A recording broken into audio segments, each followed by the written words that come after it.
Good evening. I'm calling this meeting of the Finance, Budget, and Personnel Committee to order Tuesday, November 15th. We are in the council chambers of City Hall. See, we have all here except for Mr. Hendler. We have Mrs. Spiros online via Zoom. Very quickly, before we get moving on the agenda here, I do want to make a note that item number 6 and item number 7 have been stricken from the agenda. I'm sorry, what? Okay, and number 8, okay. So we will not be addressing 6 and 7. Those will be brought up at a later meeting. All right, so number 2, we have identifying potential conflicts of interest. So does anybody have anything that they wish to identify as being a potential conflict of interest on the agenda? All right, seeing none, then we'll move on to citizens' comments. I see none in the crowd, but we'll follow anyway. Any citizens' comments? Citizens' comments? Citizens' comments? None. We'll move on to number 4, the consent agenda, which includes the minutes of November 1st, 2022 meeting, the bills and payroll, and the report of personnel actions. What's your pleasure? Move approval of the consent agenda. We have a motion to approve by Mr. Wagner, a second by Mrs. Tompkins. Questions or concerns? Seeing none, all those in favor say aye, please. Aye. Aye. Opposed? That motion carries. There is nothing removed, so we can skip number 5. 6 and 7, as I mentioned, are off the agenda, so we'll move to number 8. The request to recommend council approval to create an allowance for doubtful EMS accounts in the amount of $889,000, and this is going to be presented by Jennifer Selensky, our finance director. Good evening. Earlier this year, we had discussions about how in the EMS fund, we had not been recording an allowance for doubtful accounts for several years, especially since when the time period we turned our billing and collection services over to our third-party provider. Since that time, we have worked with our provider to develop some reports that will enable us to calculate an amount that we ultimately deem to be uncollectible. With that, our accounts stay in an active status, which is referred to as phase 1, for about 120 days. During that time, ultimately, it ranges from right around 30% of those bills will ultimately be collected within the 6-year statutory collection period. What we're looking at in your packet is called phase 2. That is where there's been no activity on that account from phase 1. It stays in phase 2 for a very short 60-day window where they are gathering additional information or are attempting to collect on the bill. If there's no action there, it gets moved to a phase 3. Ultimately, we have a list displayed of the amounts that are currently in the phase 2 and 3 period, segregated by year that the charges were placed in that category. That balance is roughly $964,000. We estimate, based on the 5-year collection data that we have, that about 76,000 of that will ultimately be collected before it is required to be written off, leaving the amount in today's accounts receivable balance that we deem, that we estimate will ultimately become uncollectible at the end of its 6-year collection life. So with that, and I should note, this was approved by the Fire and Police Commission at their last meeting. And with that, staff recommends the approval of the creation of the allowance for doubtful accounts in the amount of $889,000 to be sent to council for their approval. What's your pleasure? I move that we send to council for approval. The amount as recommended? The amount is recommended. Thank you. Second. All right, we have a second by Mr. Wagner. Any questions or discussion? Yes, Chairman. Mrs. Tompkins. Sorry. So I'm just wondering, this is a total amount over 6 years that you feel like is not going to be collected. How much is it per year, do you feel that it's not going to be?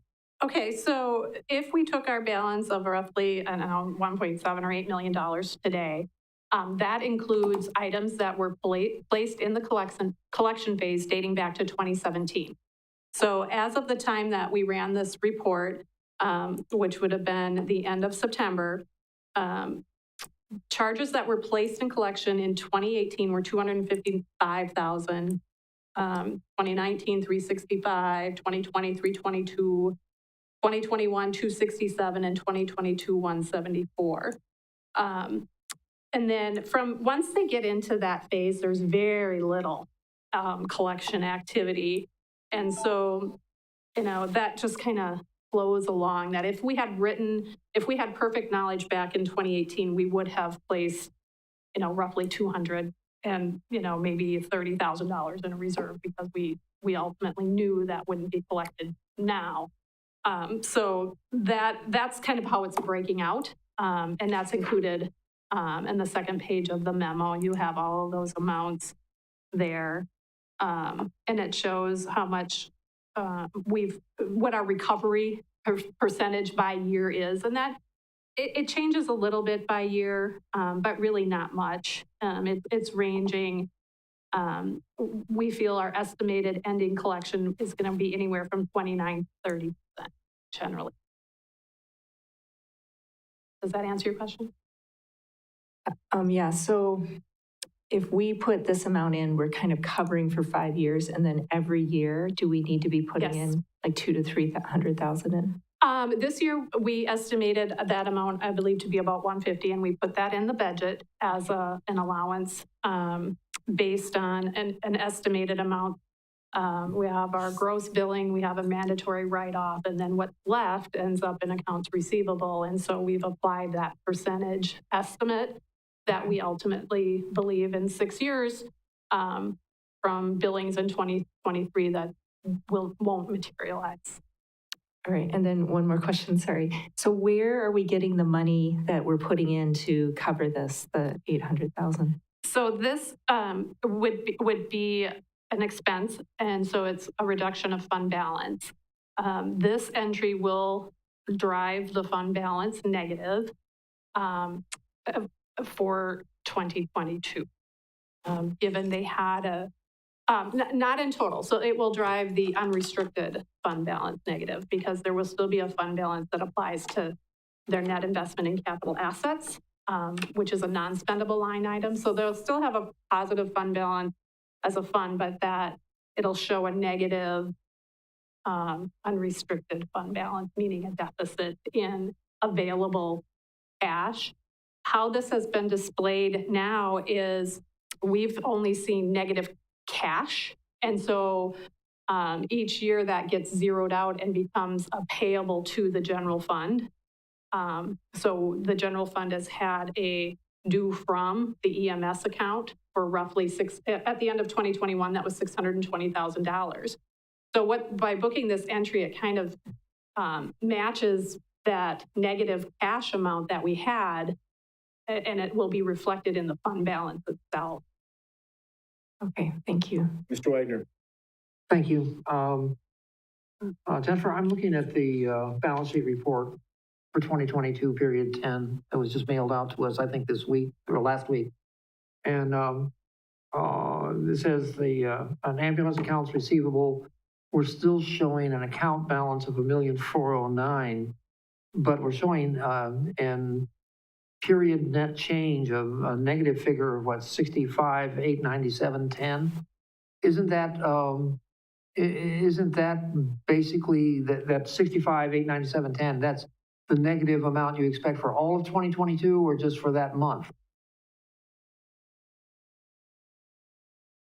Because it's still showing $1.4 million in the balance. Right. So that negative amount might be the change from the previous month. So if you took last month, you added in what we billed less the money we received, that net amount is most likely that $55,000. So that negative We amount. reduced our.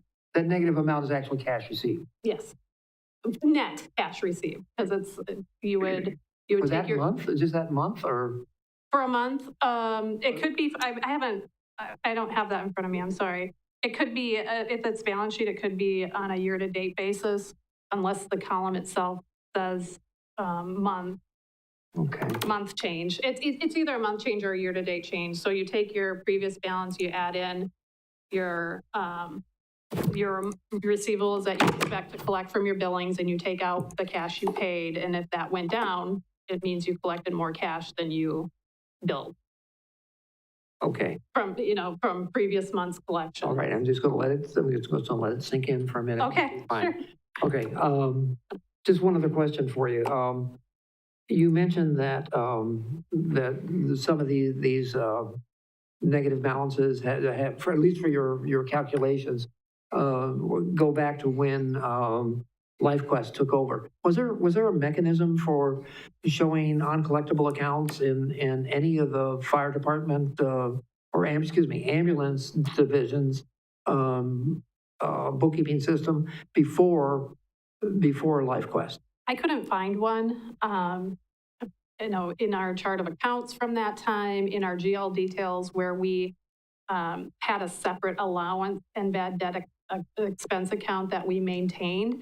So I'm not sure how that was being recorded, or if it was a factor back, prior to 2017, if they were accounting for it maybe as a net discount rather than a bad debt, and taking it out that way. I really can't find any evidence of how that was processed prior to 2017. Okay, and I guess what I'm concerned about is I want to make sure that the chief and his staff have a management tool they can use, they can monitor and use, and see how they did it before, or if it was done before, and basically give them the training they need to manage it now. Yeah, we, and the chief will have to speak to it. I know that our accounting manager sent out an update of where we were, and I'm not sure if he included in that update a staff, how we are trending with our accounts receivable. But if not, we can make that as a part of a reporting package that we put together so that they're aware of how it's trending. It's not something they probably historically would have looked at in those terms. I think eventually, and at the conference down in La Crosse, I think the consensus was that eventually this thing is going to have to be managed out of the general fund, and it's going to have to be a line item in the budget at some point in time, because this is a way of recording what's happening, but there's no way of stopping what's happening. There's no obvious bandage to put over this thing to stop the bleeding of cash. But I think the goal, as I've always said, has been to prolong it as long as we can, so that when the bookkeeping zeroes out, it won't be a fatal blow to our fund balance. So that's what our goal. That's what I think the goal should be. So Correct. Okay, thank you. Anyone else? Seeing no further discussion, we will then vote on the motion, which was to send this recommendation, this dollar amount, to the council for approval. So all those in favor say aye. Aye. Opposed? That motion carries. Number 9, request to recommend council approval of resolution number 2022-45, adopting the city's 2023 fee schedule. And this is presented by Steve Barg, City Administrator. Thank you. Those of you. Is your microphone on? Sorry, I thought I had Put on. There you go. No, I do. Thank you. Those of you who've been here on the council or on the committee for a while will remember Jason Angel, our former once planning and economic development director, then became development services director. He had this vision of creating a single fee schedule that could be used for all different departments for an annual update of our fees to make sure we're keeping up with inflation, with the true cost of providing the services. Initially, it began with just his department. And again, a lot of what goes on in this fee schedule is related to planning and zoning and building inspection, but it did catch on over time. Many other departments joined, as was his vision, and now you have a document that's much longer than it was back in, I think, 2015 or so. So what you have in front of you is an updated proposal for the new fees that would be effective as of 1/1/23. Not as many changes as there have been in some past years, but I'm going to walk through some of them so that you understand what they are, and I'll take any questions. I'm going to start with what's page 5 of the proposal for the fee schedule. I think it's page 20 of your packet if you're electronic. But that starts with the GIS. Actually, before that, I'm sorry, there's an item on utility construction and excavation.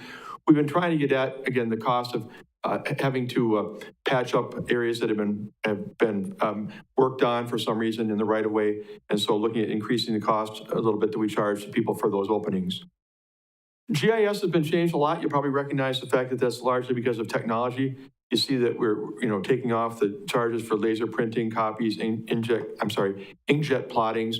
Those kind of things are not, really being used as much now as the digital data, which you see added in the planometrics. Those are the charges we're planning to charge for people using our services in that world. Looking to the top of the next page, you see electric vehicle charging. This is something that the council has gone through recently, and the Board of Public Works as well, in terms of the exciting new opportunity to have 5 electric vehicle charging stations in our community. We are allowed to charge for by the time for people using those chargers, and that would be $4.50 per hour. Going down farther to the bottom of that page, you see a long list going on to the next page of fire department fees. These are the ones that the council approved last month, whether it be paying for false alarms past a certain number or fire inspections, again, repeated where people are not complying. Other services, motor vehicle, accidents, vehicle fires, structural fires, vehicle extrication. You see that list that was blessed by the council back in October. So that reflects the fees that are now in place for those services, or going into place for those services, I should say. A couple of others in the world of fire, you see the fire suppression permits being increased, and then permits being established with costs associated with fireworks displays and bonfire permits as well, of $75 respectively for both of those. Only 2 changes in the city clerk's, well, I should say on the one page, but not that many changes in the city clerk's charges. Upping a little bit for the full and partial year operators licenses by $5 each, going from 15 and 20 to 20 and 25 respectively. One of the things we get more now is these food trucks who go throughout the downtown and other parts of the areas where they can get business over the noontime. We are adding to charge $25 a year for an annual license or for those food truck operations to be put into place. The liquid waste hauler truck discharge, that's the private haulers who use the wastewater treatment plant, looking at establishing a $50 per year fee for that, plus also, the insurance. We want to make sure that the people coming to dump at our wastewater plant are covered as well for what they're bringing in. And so that fee would be added as of 1/1/23 also.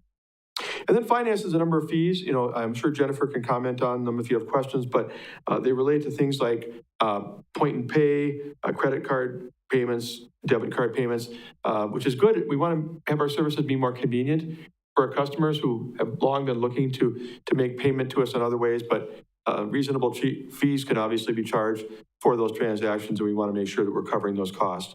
That goes forward into the next page as well. And with that, I would take any questions. I know Pete's here on behalf of Fire and Jennifer from Finance, Jessica from the clerk's office, and I'll try and answer as many questions as I can. Otherwise, we would recommend, the committee recommend council approval of resolution number 2022-45. It's a pleasure.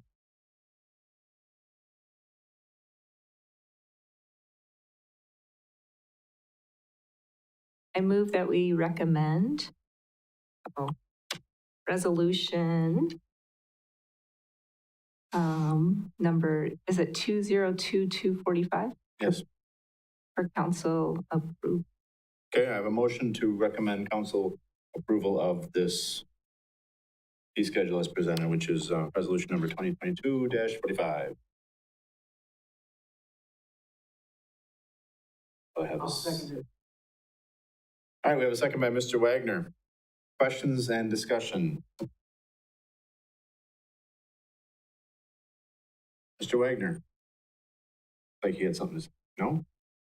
I guess the only question I have, there's always supposed to be, especially in the public sector, before we levy any fee, we have to demonstrate, we have to be able to demonstrate that the fee that we're collecting has some relation to the service we're providing.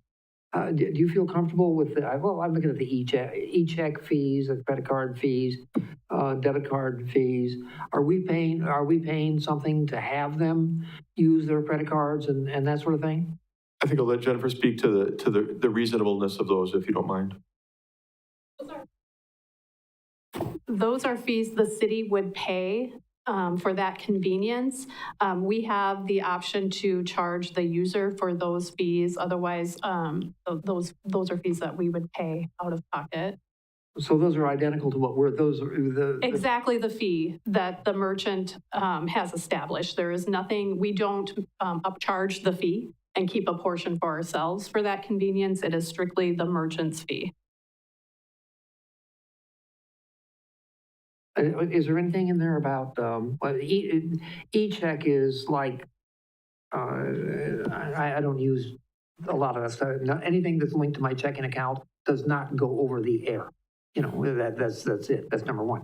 But so I'm perhaps ignorant of what an e-check does actually, but I noticed I dropped off my utility bill in their funny little drop box this morning. And there's a note up there, oh, hey, you know, you can do this by phone, you can do this by mail, you can do this by computer. Oh, and here's another one. You can just have us draw it out of your check monthly, or draw it out of your checking account monthly, which you really think I'm going to give you. Dreamer. But anyway, the point is that are they paying a fee for that too, as utility? And are they charging fees for that? Does anybody know? I don't know, I guess. I do not know. I would imagine if you are paying with a credit card that they would not absorb that fee, but. Yeah, I would assume they're in the same boat as us, just trying to recover their own costs.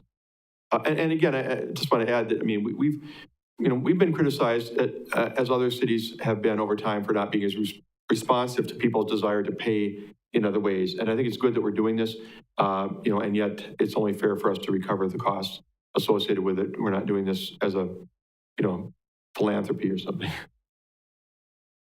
Well, the bottom line on that is, of course, that if we're being charged a fee for it and we have to pay that fee, then it's reducing whatever the principal amount on the fee they're paying is. Right. And then it also is something that we will pay out of the general fund for in taxes later. It may be minuscule, but if you do enough of them, it means something. Yeah, we're not going to lose. Right, thank you. Mrs. Tompkins? This is a question for Chief Fletty.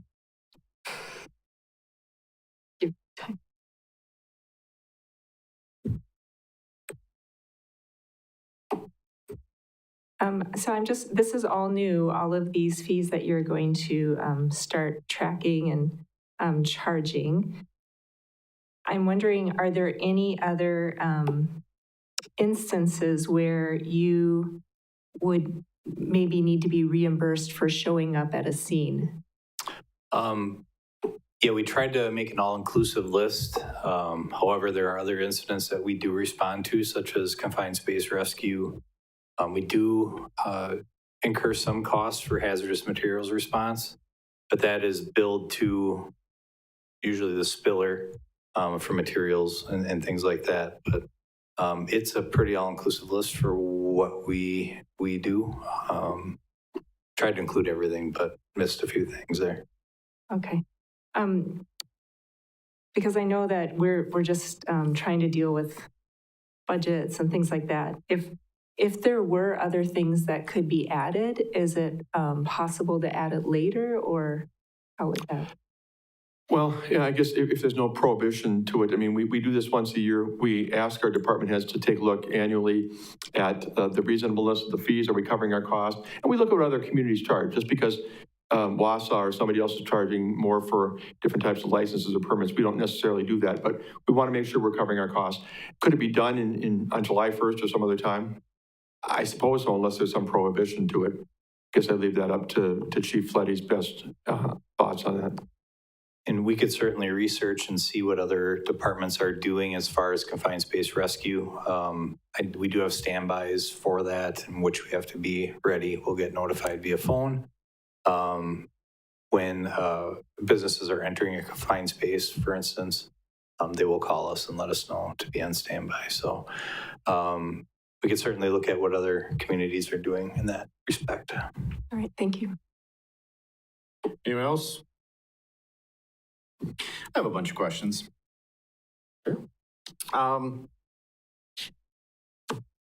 First, the fire permit section here. Under fire permits, we have fire suppression. Okay, we have tents. Are tents part of fire permits? So those require an inspection when they're over 400 square feet, and that's from the state of Wisconsin. So it does require a fire inspection to put up a tent. So what we're billing for is basically our time to process the permit, go out and conduct the inspection, and complete that process. Commercial only or commercial and residential? Commercial mainly. The SPS states any tent over 400 square feet in size must be inspected by the fire department. But as Wow. noted, I'm sorry to jump in, but as noted, what you're looking at is only 1,500 square feet and greater in terms of this permit cost. Correct. So if somebody's having a graduation party and they're putting up a 10 by 40 tent, you're supposed to come and inspect it. Technically, yes. Wow. Okay. Bonfires, is that again commercial, residential? How does that fit in? And is this a new fee? Because I didn't see that this was. Yeah, so this is something we've never charged for in the past, but it does involve time to go out and take a look at these fires. The city, we've always required a permit for this. And when we're talking bonfires, we're not talking about your recreational fires in the backyard we're talking about large events, such as the high school generally does a bonfire for homecoming or whatever. The larger type bonfires, just to go out and make sure the location's okay, that it's not near any buildings or anything else that might burn. Make sure that, and there's several requirements in there to make sure that there is a safety person there and alcohol is not involved. I don't know if you just read recently, there was an incident over in, I believe it was Wapaka County, in which several people were taken to the hospital. Those are the things we're trying to prevent. And again, we're just trying to cover our time involved with that process and making sure everything's safe and doing a site visit. Okay. I know of some backyard fires that I think could maybe be classified as bonfires, but I didn't hear anything. we'll just let that go. All right, and then, thank you, Chief. And then the next question I have are, I guess, the finance department fees here. Have we never charged these credit card fees before?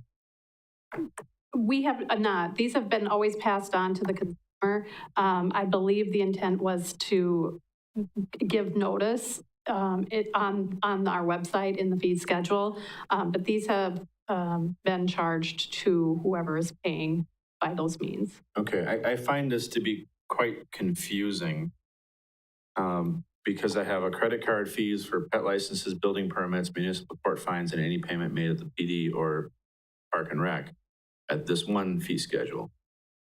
And then down here, I have credit card fees for real estate property, personal property. That's yet a different fee. And then below that, I have credit/debit cards for the clerk's department, yet a different amount. So I'm very confused why we have such varying fee amounts. I'm also confused why debit card fees are so high when I thought by punching in a PIN number, it pretty much removed fees. And I guess I'm just really, really confused by how this is all laid out. And I'm also wondering, because it's further my understanding that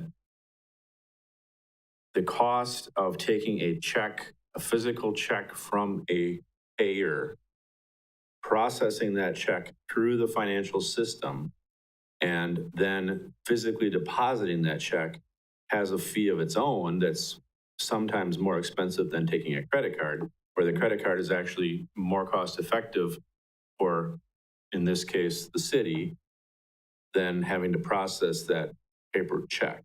I don't know if you can touch on that. I'll try. So there's no charge to process a paper check. So I'll just, Right. that's passed on to anybody. Right. So this, using our provider point and pay, if you have a payment amount by your credit card, typically these, most of these up to $200 are for things on this pay schedule, and that's the fee that you would receive. A debit card, either you can do that online or in our office. It's going to be a $3.95 fee.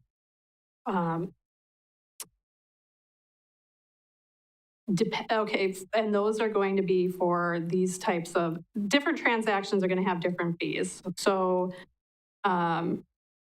if you're going to pay your, for example, your real estate tax, which is a larger bill, you're going to be charged the $239 of whatever it is, because it's going to exceed. Typically, it'll be over $200, where the maximum fee up to that amount would be $6. So instead of being charged a flat rate as the amounts escalate, you're going to get a percentage of that. Okay. Typically, your real estate charge is going to be well above 200, so they're going to just switch it over and make it be a percent of that. Have I covered everything? Well, and again, I guess I'm just,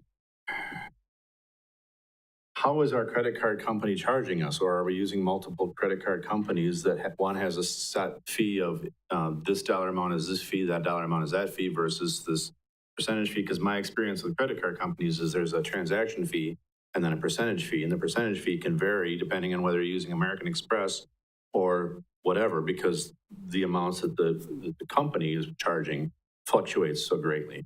There are different amounts depending on what provider you use. So if you are going to make it an online payment for a ticket given by the police department, you are going to, that's issued by the Passport system, which is our ticketing system. You can also log in and pay that bill using your credit card. That fee structure is going to be different, and depending on where you are in the fee collection, how delinquent you are, if you're current or if you've been escalated, that fee taken by Passport can be as much as 30% of your ticket. If you've already been in the collection process where you're receiving letters. If you're earlier in the process, it's a less fee because you're current. So Passport takes that automatically and pays us the net amount.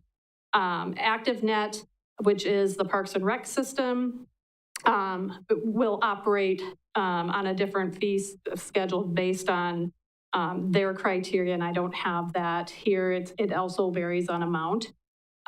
This, what you see in front of you, is if you're using our provider point and pay, which is how most often anybody who comes into the city to pay either a building permit or their property taxes or any of these licenses, if they're going to pay electronically with their credit card or debit card, this is the structure they're going to have. An e-check, for those of you who don't know, is if you have, you can go online and pay for whatever bill you have, and you can plug in your bank account number and it acts as if it's a check drawing from your bank account. So the provider will pay, point and pay, will take $1.50 to do as a service fee for that. And is that's that essentially an ACH transaction? Essentially, you're on giving permission for them to go into your bank account and make that draw for And that specific transaction. And there's a fee on that? Yeah. Wow, okay. Yep. All of those interchange fees, it has to pass through however many, the more interchanges it has to pass through, the more expensive it can be. Okay. Just to go back to the cost of a check, paper check, and I know you said there's no fee on that, but has there been any calculations of how much it does cost the city to receive a check, process that check through the bookkeeping, and then to physically take that check to the bank for deposit? Do we have a ballpark of whether or not it's actually more cost effective to do credit card transactions? In terms of time, we haven't done a time study on processing a paper check. The time spent for somebody to write it out versus swipe a card or make out. A lot of our checks we run them through a scanner and they get deposited automatically. So we don't have to fill out a deposit slip with every check number and amount and total that up. That system works. You just throw the checks in and it creates a deposit. And there's no fee on that. I think we have like a 10 or 15 cent, whenever the bank gives us our monthly charges, it's 10 or 15 cents per check. I'll stop questioning. I just find this a little bit confusing the way this is all laid out. Any other questions or comments? Mr. Wagner? Yeah, this is what we've got here. Do we set the fees for any collections or any types of payments made through the municipal court? That is part of So there are no fee schedules in the. Not as part of this. They've never been part of this this list of fees that we update. Whatever they charge is outside of that. Again, our control over that operation is not the same as it is over other, our city departments and so forth. But that's never been incorporated in this list. I can find out what they do for you, but it's not been part of it. I would like to find out what. Okay. Because that's, it's something that is begging for, what's the saying? The intervention is necessity is the mother of invention. Yeah. Or intervention in this case. And they've used outside collection, services in the past as well. So I'm sure there's something along, side that covers costs. I mean, who gets billed for that? I mean, if somebody comes in and posts the bond, if somebody posts a bond for a traffic violation, they use their credit card. They go over to the police department, they put the credit card through there.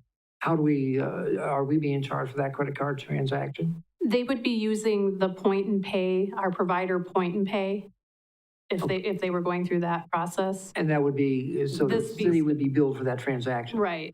Correct. So I think we're missing a fee charge here. But that would be part of what you already have identified here, those transactional fees.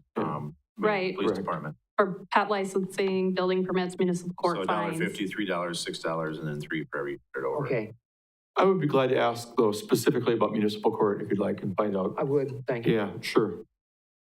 All right, any other questions or comments? Otherwise, we have a motion to send this to the council for approval. Seeing no further discussion, all those in favor say aye. Aye. Aye. Opposed? That motion carries. And we are on to number 10, request to recommend council approval to execute an agreement with Forward Appraisal for the property assessment revaluation services presented by Steve Barg, City Administrator. Steve. Thank you. I think we know that we've been in need of a revaluation of all property in the city for a while. Council did approve on October 11th to move forward with what's called an interim, or actually an intermediate revaluation, which is more of a statistical revaluation rather than trying to get into every structure in the city. That's becoming a more common approach, I understand, as people are no longer required to allow assessors and their staff into their structures. Anyway, after the council's approval on October 11th, I did send out the RFP to 16 firms that appear to be qualified based upon what I was able to garner from, seeing their websites and so forth. The deadline was Friday, November 4th. I only received one response. It's from our current maintenance provider of assessment services, Forward Appraisal. They're out of Green Bay, but they certainly provide services in this area to Stevens Point, Wisconsin Rapids, and the city of Marshfield. We had initially had $250,000 targeted from ARPA funds to go toward this project. If we'd gone for the full deal, if you will, trying to get into every building in the city, it would have been much more than that. We would have had to find other funding, but it was thought that we could do it for less than $250,000 if we did the intermediate approach, which again will be a good upgrade for us in terms of our assessing services, and will get us too close to the 100% that the state requires. Anyway, the proposal we got is $145,000, so less than the $250,000. And reading through it, it complies with all the various requirements of the RFP. And it would have us getting the 2023 tax levy, getting the reval done in time for the 2023 tax levy to be completed. His estimate is that would be sometime, I believe, later in the summer of next year. So with that in mind, staff would the committee recommend council approval to accept the proposal and have an agreement in place with Forward Appraisal for the intermediate revaluation of property in the city. What's your pleasure? Mrs. Spiros, that's a motion to approve? Yes, that is a motion to approve. All right, we have a motion by Mrs. Spiros, second by Mrs. Tompkins. Questions, discussion? Mrs. Spiros. Yeah, I'm shocked that you only got one response, but I'm super excited it came in under budget. That's all I'm going to say for that. Thank you. And I was expecting at least one other one and maybe a third one. People had reached out to me asking a few questions, but in the end, only one submitted a proposal. I don't know that every firm does this type of revaluation, and at this time of the year, maybe they have their plates somewhat full. But I agree with you on the budget impact. Thank you. Mr. Wagner. Thank you, sir. I guess the question, Steve, are we sacrificing anything in value? I mean, we're not doing the full-blown appraisal. We're doing a basically truncated, for lack of a better term, method of full appraisal. Does that mean we're going to have to do something again sooner that it maybe is not as accurate as full appraisal, or what are the downside to it that we're rushing headlong into here? I'll take the second part first. This doesn't mean we're going to have to do something else sooner rather than later. This will get us in a place where I think Mr. Shepro believes that we can look at doing annual updates instead of waiting 5 or 7 years and being expected to do some bigger, hundreds of thousands of dollars type of reval. The state recognizes this approach is appropriate. And really, I mean, even though when you say statistical reval, it sounds a little bit short-sighted. You're not out in every house, in every building in the city. They will have to do some property evals from the exterior to do some checking on some different sites. And they will be using the property records and trying to verify from all the sales data as best they can tell what's current. They'll be looking at 2 stories versus Cape Cods versus whatever, the same way they would if they were in the buildings, and getting a sense of what the market is showing for these type of homes. And like I said, they'll go out in the field as necessary. So this is recognized as an approach that, it's not as good probably as getting in every house. You're not going to find out that somebody recently converted a room to something else without a permit. But it's construed to be a very viable approach to get back to an equitable assess value for all properties. One other quick question. What kind of review and appeal processes are available with this? And do you think they're defensible? By the homeowners? Yeah. Same ones. I mean, they can go to open book and they'll talk with them. They can go to the board of review. I did ask Steve, do you expect more people at the board of review after this? And anytime you do a revaluation, the answer is yes. But where he's done this in the past in other communities, the board of review has not been that much more heavily attended than in a normal year, probably because the values represent reasonably what those type of homes, those type of business facilities are worth. So will there be a little bit of a spike? Probably. Great spike, he would assume no, based upon his past experience. Okay. Anyone else? If I'm a homeowner and, they do their statistical revaluation or whatever it is that they are going to call this, and they say that my house is now worth double than what I expected or what it was, does it require the full board of review? Is it simply I can make a phone call, they can come tour my house quick, say, oh, we thought that was a room and it wasn't, or is that still a possibility? As it's been with all of our assessors, we encourage that. Even before the open book, we would encourage people to call, meet with the assessor, have them come out to your property. Sometimes things are wrong. Sometimes it's thought that there was something had been renovated that wasn't or something, and mistakes might have been made. Who knows? The property cards might not be accurate. So we always invite that. Also, we're going to get people who probably are going to feel a little bit aggrieved based upon what they get as an assessed value. And maybe it's because, they hadn't pulled permits before. and they hadn't represented the value, and somehow out of it, the value of a home of that type was deemed to be worth more than they've been assessed at in the past for that lack of information. It would be nice to get into every home in the community, but if anybody feels like they haven't been treated right and the assessor hasn't been out there, he'd be like the first person to say, when can I get out there? I'll meet with you, I'll walk through it with you, and I'll give you my best shot. But there's been a lot of appreciation in recent years in value, and that's why we've fallen down as low as we have on the assessment ratio of assessed versus equalized. So people are going to see an increase in value that might shock them a little bit. But again, if it's parity, if it goes across all the properties equitably, it's not a tax issue. It's going to be just a representation of the market value of the properties involved. And if somebody feels that their house was too low assessed, they can also. They can always call. Yeah. I'm really heartened by the fact that he's done this in other communities. This is not a new approach. This is not something that the state just authorized. This has been done elsewhere and been done apparently fairly successfully without a lot of problems. So again, it would be better to be able to get in every house, but that's not happening anymore with the new law. Okay. Yeah, wasn't there some legislation passed that restricts the ability of the assessor to demand entry to a house? Oh, yeah, absolutely. So I mean, Yeah. that's sort of like, tying our hands right there. Yeah. In fact, there's a pretty good argument that the assessor's not even supposed to be on the property, the physical property. So they make exterior observations from sidewalks, streets, and whatever.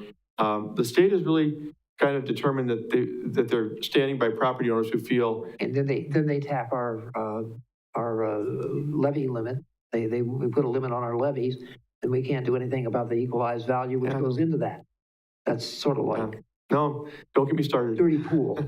So yeah, it's a hard system to deal with, and certainly not being able to gain entry to properties without the permission of the property owner, hinders our ability to see what might have happened there. If the assessor has a thought that maybe there's been some things going on that would have increased the value interior from what they can pick up. But it's thought that this is a good approach. It's not just a cut rate approach. It's one that will give us a good value up near 100% where we belong. Just another quick note on this. I think we need to get our communications department out in front of this as well. I think there's a couple of key points to be made. It needs to be identified that this is not something that we're doing because we want to. It's something that we're doing because we have to. And if we don't do it now, we're going to be forced to do it later, and it's going to cost more. And then I think the other thing for them to get out in front of is that this is not going to suddenly make the city rich with millions of dollars of more taxes. The tax amount is going to stay the same. Where the changes may occur is if somebody's house was significantly improved, they may increase in taxing, or somebody else may go down, but the overall tax amount is not changing due to the revaluation. Those are, I think, the two super important key points for our communications department to get out in front of as quickly as possible so that people don't start complaining about us having a budget crisis and then suddenly reevaluating everything.